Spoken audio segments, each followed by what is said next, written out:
হে কবরবাসী, আদৌ তোমরা কেমন আছো জানি না। তোমাদের জন্য আমার অনেক কষ্ট হয়।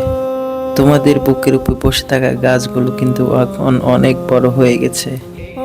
তোমরা কেমন আছো, কবরে কি অবস্থায় আছো, সেটা যদি আমরা জানতে পারতাম, হয়তো আমরা একটু হেদায়েত নসিব হতাম। পারবে কি আমাদেরকে একটু খোঁজ দিতে? হে কবরবাসী, তোমরা শুধু এখন একটা কবর, আর কিছুই না।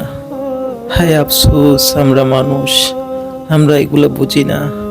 মরণ ছাড়া মনে হয় আর বুঝবো না।